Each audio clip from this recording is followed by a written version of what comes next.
Okay, so here we are. We want to find a vector v that has the given magnitude. So our given magnitude is going to be a length of 3, but we want the direction of u. So we want the direction of u. So what we want from u is not its magnitude, but its direction. When we want just the direction, that means a unit vector. So that means a unit vector. So we want to find the unit vector of u as our first step. So remember, we're going to find the magnitude first. So that's going to be 16 plus 16, which is the square root of 32. I'm going to break that down. 16 times 2 is 32, so that's going to become 4 times the square root of 2. Then we're going to take our vector u, 4, negative 4, and we're going to divide out that magnitude. So we divide out that magnitude. And that gives us a direction only, so a direction of 1 over the square root of 2, comma, negative 1 over the square root of 2. Oh my goodness, 1 over the square root of 2, negative 1 over the square root of 2. That looks just like our unit circle. So I know exactly where that is. Let me show you. So I've got this axis here. I'll move that because that's probably bugging you. I don't want to bug you. Okay, so we've got this x-axis, y-axis, and I know that going right 1 the square root of 2, down 1 the square root of 2 is going to be right there in quadrant 4. And it's going to be along this line somewhere, right? So it's going to be along that line somewhere. That's a cool thing. Okay. So I got a visual in my head. Now I've got the direction. So here's my direction. I need a magnitude of 3. Well, that green vector right there only has a magnitude of 1. This unit circle, if that doesn't blow your mind, I don't even know what would blow your mind. Seriously, unit circle, length of 1, unit, 1 unit, unit vector. It's all coming together in a beautiful way. I'm going to take that unit vector, I'm going to multiply it by that magnitude of 3, and my final answer is going to be 3 over the square root of 2, comma, negative 3 over the square root of 2. And that is vector v. So that is vector v.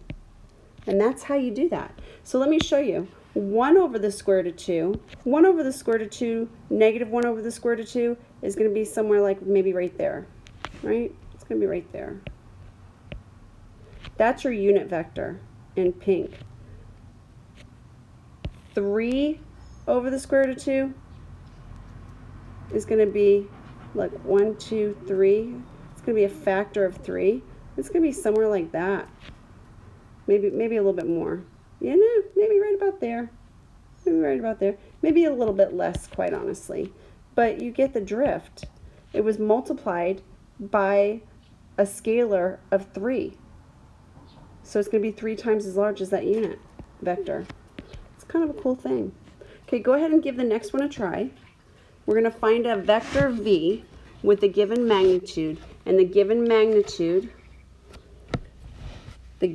magnitude is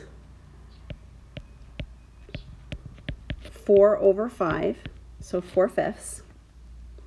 And the direction of u, vector u,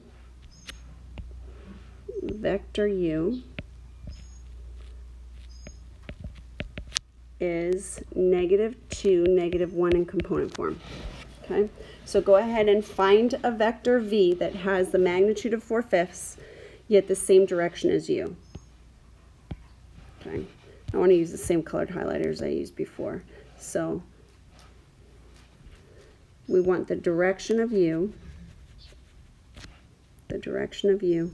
but the same magnitude, or the given magnitude of 4/5. So I first have to take that direction and get it to be a unit vector. So I'm going to create that unit vector.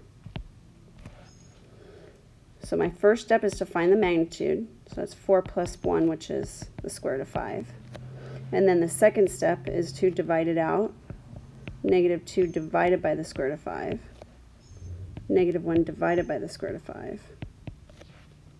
And then what I'm going to do is I'm going to multiply it. So now I've got that direction. I need to take this direction only, and I need to multiply it by 4/5. So I'll have that direction, and I'm going to multiply it by 4/5. So -2 over the square root of 5, -1 over the square root of 5, and then I'm going to multiply by 4/5, which is going to give me -8 over 5 times the square root of 5, -4 over 5 times the square root of 5. And that is my vector v. Now for those of you who rationalized, if you want to see if you got the right answer, you would have gotten -8 times the square root of 5 over 25, -4 times the square root of 5 over 25. So either one of those would be correct. And that's an application of how we might need to find a unit vector.